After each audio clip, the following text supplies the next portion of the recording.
السلام علیکم dear students, میں ہوں آپ کی ٹیچر پروفیسر سنبل اور سنبل اکیڈمی سے آپ کو خوش آمدید کہتی ہوں۔ آج ہم اس ویڈیو میں اردو کی سال اول کی کتاب کا سبق نمبر 9 نیا قانون کا دوسرا آدھا حصہ جو ہے وہ مکمل کریں گے انشاءاللہ تعالیٰ۔ ٹھیک ہے جی۔ ابھی بہت سویرا ہے، دکانیں بھی تو سب کی سب بند ہیں۔ اب اس نے سوچا کہ نیا قانون جو ہے وہ مجھے بہت جلد اس کی تبدیلیاں نظر آئیں گی، لیکن ابھی شاید بہت صبح صبح کا وقت ہے، تو اس وجہ سے ابھی کوئی مجھے تبدیلی نظر نہیں آ رہی۔ اس خیال سے اسے تسکین تھی، اطمینان تھا۔ اس کے علاوہ وہ یہ بھی سوچتا تھا کہ ہائی کورٹ میں 9 بجے کے بعد ہی کام شروع ہوتا ہے۔ اب اس سے پہلے نئے قانون کا کیا نظر آئے گا؟ مطلب اس کے ذہن میں یہ تھا کہ ہائی کورٹ جو ہے وہ 9 بجے کھلنا نیا ہائی کورٹ نے، اور اس کے بعد ہی جو تبدیلی ہوگی نئے قانون سے لاگو ہوگی تبدیلیاں، وہ اس کے بعد پتہ چلیں گی۔ وہ کچھ ایکسٹرا آرڈینری چاہ رہا تھا اس دن۔ جب اس کا تانگا گورنمنٹ کالج کے دروازے کے قریب پہنچا تو کالج کے گھڑیال، پینڈولم والی جو بہت بڑی گھڑی ہے، اس نے بڑی رونق سے 9 بجائے، غرور و تکبر سے۔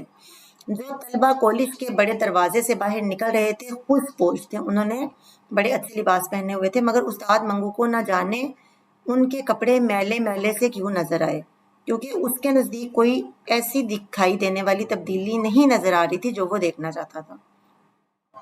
شاید اس کی وجہ یہ تھی کہ اس کی نگاہیں آج کسی خیرہ کن جلوے کا نظارہ کرنے والی تھی۔ وہ چاہتا تھا کوئی ایسی تبدیلی مجھے نظر آئے جس سے کہ میری آنکھوں کو ٹھنڈک پہنچے، میری آنکھوں کو وہ جلوہ جو ہے خیرہ کر دے۔ خیرہ کرنے کا مطلب یہ ہوتا ہے کہ بہت زیادہ روشنی کی وجہ سے جیسے آپ کی آنکھیں چندے آ جاتی ہیں۔ ٹھیک ہے۔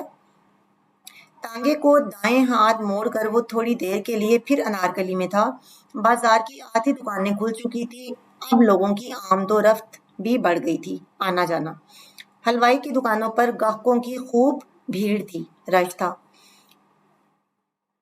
منیہاری والوں کی نمائشی چیزیں شیشے کی الماریوں میں لوگوں کو دعوت نظارہ دے رہی تھی۔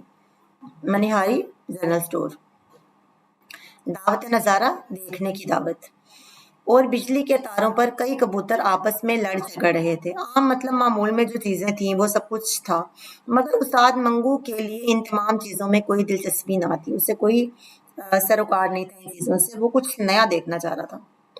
وہ نئے قانون کو دیکھنا چاہتا تھا، ٹھیک اسی طرح جس طرح وہ اپنے گھوڑے کو دیکھ رہا تھا۔ گھوڑے کو کیسے دیکھ رہا تھا؟ گھوڑے کی کلگی اس نے لگائی تھی نئی، اور وہ چاہتا تھا اسی طرح کا کچھ بہت نئی تبدیلی ہو نئے قانون پہ۔ کچھ بھی ہو، استاد منگو نئے قانون کے انتظار میں اتنا بے قرار نہیں تھا جتنا کہ اسے اپنی طبیعت کے لحاظ سے ہونا چاہیے تھا۔ آج وہ نئے قانون کو دیکھنے کے لیے گھر سے نکلا تھا، ٹھیک اسی طرح جیسے گاندھی یا جواہر لال کے جلوس کا نظارہ کرنے کے لیے نکلا کرتا تھا۔ آزادی کی تحریکیں نکلتی تھی تو وہ ان تحریکوں کو دیکھنے کے لیے نکلا کرتا تھا باہر۔ لیڈروں کی عظمت کا اندازہ استاد منگو ہمیشہ ان کے جلوس کے ہنگاموں اور ان کے گلے میں ڈالے ہوئے پھولوں کے ہاروں سے کیا کرتا تھا۔ اب استاد منگو کو ایسا لگتا تھا کہ جس لیڈر کے جلسے میں بہت زیادہ رش ہے، بہت زیادہ لوگ ہیں، وہ اتنا ہی زیادہ عظیم ہے، یا پھر جس کو بہت زیادہ ہار پہنائے گئے ہیں وہ اتنا ہی بڑا لیڈر ہے۔ اگر کوئی لیڈر گیندے کے پھولوں سے لدا ہوا ہو تو استاد منگو کے نزدیک وہ بڑا آدمی تھا، گیندے کے پھولوں کا ہار اس کے گلے میں پڑے ہوئے۔ اور اگر کسی لیڈر کے جلوس میں بھیڑ کے باعث 2-3 فساد ہوتے ہوتے رہ جائیں تو اس کی نگاہوں میں وہ اور بھی بڑا تھا۔ اب جس لیڈر کے جلوس میں، جلسے میں 2-3 لڑائیاں جھگڑے شروع ہوتے ہوتے رہ جائیں تو اسے لگتا تھا لو جی یہ تو اس سے بھی بڑا لیڈر ہے، کیونکہ اس کے جلوس کے اندر، اس کے جلسے کے اندر جو ہے نا وہ مختلف لوگ آپس میں لڑنا جھگڑنا شروع ہو گئے۔ اب نئے قانون کو وہ اپنے ذہن کے اسی ترازو میں تولنا چاہتا تھا، اپنی سمجھ کے مطابق، اپنی سوچ کے مطابق وہ چاہتا تھا کہ نیا قانون بھی اسے اپلائی ہوتا ہوا نظر آئے۔ انارکلی سے نکل کر وہ مال روڈ کی چمکیلی سطح پر اپنے نانگے کو آہستہ آہستہ چلا رہا تھا کہ موٹروں کی دکان کے پاس اسے چھاؤنی کی ایک سواری مل گئی، فوجی علاقے کی۔ کرایہ طے کرنے کے بعد اس نے اپنے گھوڑے کو چابک دکھایا اور دل میں خیال کیا چلو یہ بھی اچھا ہے، شاید چھاؤنی ہی سے نئے قانون کا کچھ پتہ چل جائے فوجی علاقے سے۔ وہ نئے قانون کی موجودگی میں میونسپل کمیٹی سے تانگوں کے نمبر ملنے کے طریقے پر غور کر رہا تھا، اور اس قابل غور بات کو آئین جدید کی روشنی میں دیکھنے کی صحیح کر رہا تھا۔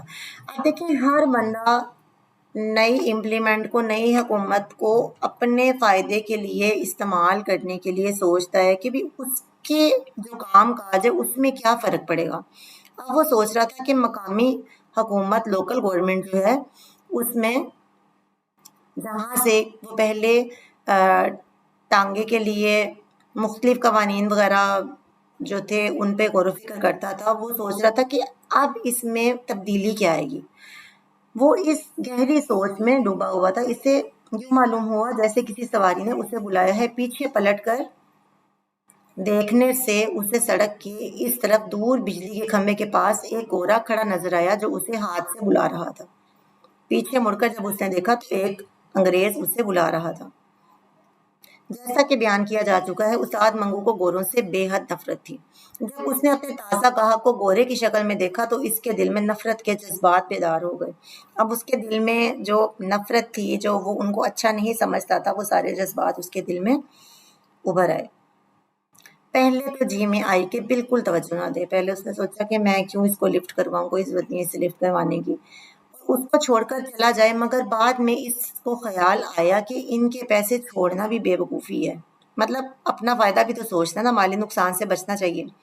کل ہی پر جو مفت میں 14.5 آنے خرچ کر دیے ہیں، 14.5 آنے کل ہی پر خرچ کیے تھے، یہ MCQs کے لیے انڈر لائن کر لیں، ان کی جیب ہی سے وصول ہونے چاہیے۔ چلو چلتے ہیں۔ خالی سڑک پر بڑی صفائی سے ٹانگا موڑ کر اس نے گھوڑے کو چابک دکھایا اور آنکھ جھپکنے میں وہ بجلی کے کھمبے کے پاس تھا۔ اچھا، اس نے اپنے ٹانگے کو موڑا، گھوڑے کو چابک دکھایا، کوڑا دکھایا اور پل کے پل، آن کی آن میں وہ بجلی کے کھمبے کے پاس پہنچ گئے چند لمحوں میں۔ گھوڑے کی باگیں کھینچ کر اس نے ٹانگا ٹھہرایا، باگیں کھینچی گھوڑے کی اور اس کو بریک لگائی۔ پچھلی نشست پر بیٹھے بیٹھے گورے سے پوچھا، پچھلی سیٹ کے اوپر بیٹھے بیٹھے، صاحب بہادر کہاں جانا مانگتا ہے، مطلب کدھر جانا چاہتے ہو؟ صاحب بہادر کہتے تھے اس کو، مطلب انگریزوں کو عزت کے ساتھ، لیکن یہاں پر اس نے تن سے کہا ہے۔ اس سوال میں بلا کا طنزیہ انداز تھا، یعنی اب اس کے ذہن میں یہ ہے کہ نیا قانون آ گیا ہے، انگریزوں سے جان چھوٹ گئی، اب طنزیہ انداز میں اس کو کہہ رہا تھا۔ صاحب بہادر کہتے وقت اس کا اوپر کا مونچھوں بھرا ہونٹ نیچے کی طرف کھنچ لیا اور پاس ہی گال کے اس طرف جو مدھم سی لکیر ناک کے نتنے سے تھوڑی کے بالائی حصے تک چلی آ رہی تھی، ایک لرزش کے ساتھ گہری ہو گئی۔ مطلب چہرے کے تاثرات میں جیسے تھوڑا نفرت لے کر آتے ہیں، تو چہرے کے تاثرات بھی اس نفرت کے انداز کے ساتھ تبدیل ہوتے ہیں۔ گویا کسی نے نوکیلے چاقو سے شیشم کی سانولی لکڑی میں دھاری ڈال دی ہے۔ اب اس نے چہرے میں اس طرح سے بل ڈالے جیسے رنگ اس کا سانولا تھا منگو کا، تو اس نے اپنے چہرے کے تاثرات اس طرح سے بنائے جیسے شیشم کی سانولی لکڑی کے اوپر چاقو کے ساتھ کسی نے دھاری ڈال دی ہے۔ اس کا چہرہ ہنس رہا تھا اور اپنے اندر اس نے گورے کو سینے کی آگ میں جلا کر بھسم کر ڈالا تھا۔ مطلب اپنی طرح سے وہ اس کو نفرت سے بلا کے خوش ہو رہا تھا کہ چلو آج سے ہمیں بھی برابری کا حق مل گیا، میں اس کے ساتھ جیسے مرضی بات کروں۔ استاد منگو جو اپنے دائیں ہاتھ سے باغ کے بل کھول کر ٹانگے پر سے نیچے اترنے والا تھا، اپنے سامنے کھڑے گورے کو یوں دیکھ رہا تھا گویا وہ اس کے وجود کے ذرے ذرے کو اپنی نگاہوں سے چبا رہا ہے۔ مطلب شدید نفرت، غصہ اور برابری کے حقوق ملنے پر خوشی جو ہے، یہ ساری ملی جلی کیفیات ہیں۔ اور گورا کچھ اس طرح اپنی نیلی پتلون پر سے غیر مرئی چیزیں جھاڑ رہا ہے گویا وہ استاد منگو کے اس جملے سے اپنے وجود کے کچھ حصے کو محفوظ رکھنے کی کوشش کر رہا ہے۔ اب جو گورا تھا، جو انگریز تھا، وہ اپنے جو بلو کلر کی اس کی پینٹ تھی، نیلی پینٹ تھی، اس کے اوپر سے چیزوں کو چھاڑ رہا تھا اور ایسا محسوس ہو رہا تھا جیسے وہ اوائڈ کر رہا ہے، وہ جان چھڑوا رہا ہے اسے کہ میں اس کے منہ نہ ہی لگوں، ٹھیک ہے۔ گورے نے سگریٹ کا دھواں نگلتے ہوئے کہا، جانا مانگتا ہے یا پھر گڑبڑ کرے گا؟ اب اس نے انگریز نے اسے کہا کہ تم نے مجھے لے کر جانا ہے یا پھر تم میرے ساتھ کوئی خرابی کرنا چاہتے ہو؟ وہی ہے۔ اب یہ استاد منگو نے سوچا یہ وہی ہے۔ اب پچھلے سال اس کی کسی گورے سے لڑائی ہوئی تھی، کسی انگریز سے لڑائی ہوئی تھی، اب اس نے سوچا وہی ہے۔ یہ استاد منگو کے ذہن میں پیدا ہونے والے الفاظ تھے، اس کی چوڑی چھاتی کے اندر ناچنے لگے۔ اس نے کہا لو جی یہ تو پچھلے سال والا انگریز ہے جس نے میرے ساتھ لڑائی کی تھی، اب ذرا میں اسے سبق سکھاتا ہوں کیونکہ اب تو نیا قانون آ گیا، ہمیں برابری کے حقوق مل گئے ہیں۔ وہی ہے، اس نے یہ الفاظ اپنے منہ کے اندر ہی اندر دہرائے اور ساتھ ہی سے پورا یقین ہو گیا کہ وہ گورا جو اس کے سامنے کھڑا تھا وہی ہے جس سے پچھلے برس اس کی جھڑپ ہوئی تھی، تو میں ہوئی تھی، اور خواہ مخواہ بغیر کسی وجہ کے جھگڑے میں جس کا باعث گورے کے دماغ پر چڑھا ہوا نشہ تھا۔ اب اس وقت یہ انگریز نشے میں تھا، اس وجہ سے اس نے اس کے ساتھ کافی بدتمیزی کی تھی۔ اسے تون و کرہن بہت سی باتیں سہنا پڑی مجبوری کے طور پر۔ استاد منگو نے گورے کا دماغ درست کر دیا ہوتا۔ اب وہ کہتا ہے کہ اس نے دل میں سوچا کہ پچھلے سال یہ نشے میں تھا، اس نے مجھ سے بدتمیزی کی تھی، میں پچھلے سال اس کا حساب برابر کر دیتا، بلکہ اس کے پرزے اڑا دیے ہوتے، بلکہ اس کا بہت برا حشر کر دیتا، مگر وہ کسی خاص مصلحت کی بنا پر خاموش ہو گیا تھا۔ مصلحت کسی اچھی وجہ سے، مصلحت یعنی آپ کہہ سکتے ہیں کہ بہتری کی کسی امید کے اوپر وہ خاموش ہو گیا تھا کہ چلو بہتر ہے نہ اس کے ساتھ میں کسی قسم کا پنگا کروں، دور اندیشی سے کہہ سکتے ہیں۔ اس کو معلوم تھا کہ اس قسم کے جھگڑوں میں عدالت کا نزلہ عام طور پر کوچوانوں ہی پر گرتا ہے، شامت جو ہے وہ ایک عام بندے کی آتی ہے۔ اب اس وقت پچھلے سال جو ہے انگریز پر شراب کا نشہ تھا، آج منگو کے ذہن پر نئے قانون کا نشہ ہے۔ اب اس نے سوچا کہ پچھلے سال کی بے عزتی کا بدلہ لینے کا مجھے بہت اچھا موقع مل گیا۔ استاد منگو نے پچھلے برس کی لڑائی اور 1 اپریل کے نئے قانون پر غور کرتے ہوئے گورے سے کہا، کہاں جانا مانگتا ہے؟ استاد منگو کے لہجے میں چابک جیسی تیزی تھی، غصے سے اسے کہا۔ گورے نے جواب دیا، ٹکسالی، بادشاہی مسجد کے پاس یہ جگہ ہے۔ اب اس زمانے میں آنوں میں کرایہ ہوتا تھا، جان بوجھ کر اب اس نے پھڈا اس کے ساتھ کرنا ہے۔ کرایہ 5 روپے ہوگا۔ استاد منگو کی مونچھیں تھر تھرائی، کانپی، غصے میں جیسے ہوتا ہے۔ یہ سن کر گورا حیران ہو گیا، وہ چلایا، 5 روپے؟ کیا تم؟ ہاں 5 روپے۔ یہ کہتے ہوئے استاد منگو کا داہنا بالوں بھرا ہاتھ بھنج کر ایک وزنی گھونسے کی شکل اختیار کر گیا۔ کیوں جاتے ہو یا بیکار باتیں بناؤ گے؟ استاد منگو کا لہجہ زیادہ سخت ہو گیا، مکہ بنا لیا اس نے۔ گورا پچھلے برس کے واقعے کے پیش نظر رکھتے ہوئے استاد منگو کے سینے کی چوڑائی کو نظر انداز کر چکا تھا، اس کی صحت کو نظر انداز کر چکا تھا۔ ظاہر ہے وہ تو ذرا تھوڑے سے برگر ہوتے ہیں، اور یہ جو تھے کوچوان وغیرہ جنہوں نے سارا دن محنت کرنی ہوتی ہے، ان کے اندر جان بھی زیادہ ہوتی ہے، اور لڑائی جھگڑے کے وقت پھر یہ مار کٹائی بھی زیادہ اچھی کر سکتے ہیں۔ وہ خیال کر رہا تھا کہ اس کی کھوپڑی پھر کھجلا رہی ہے، مطلب اس کا دماغ جو ہے نا، اس کے دماغ میں فطور ہے، تو میں اس کا دماغ جو ہے نا آج درست کر دوں۔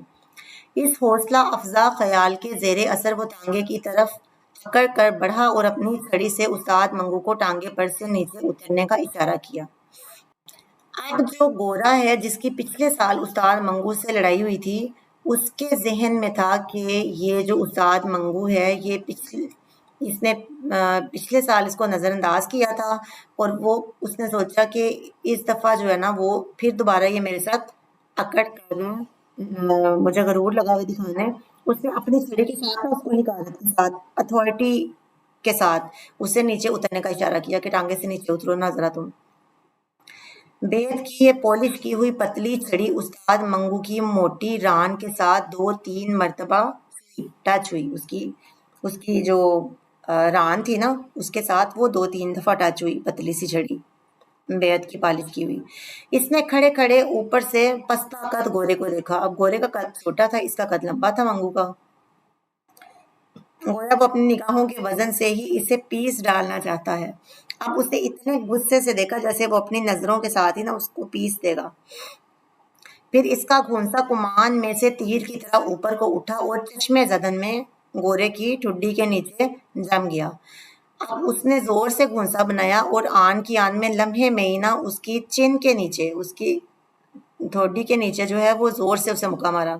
دھکا دے کر اس نے گورے کو پرے ہٹایا اور نیچے گرا کر اسے دھڑا دھڑ پیٹنا شروع کر دیا، اس کی پٹائی شروع کر دی۔ اچھا، ششتر و متحیر گورے نے ادھر ادھر سمٹ کر استاد منگو کے وزنی گھونسوں سے بچنے کی کوشش کی، اور جب دیکھا کہ اس کے مخالف پر دیوانگی کسی حالت آری ہے اور اس کی آنکھوں میں شرارے برس رہے ہیں تو اس نے زور زور سے چلانا شروع کر دیا۔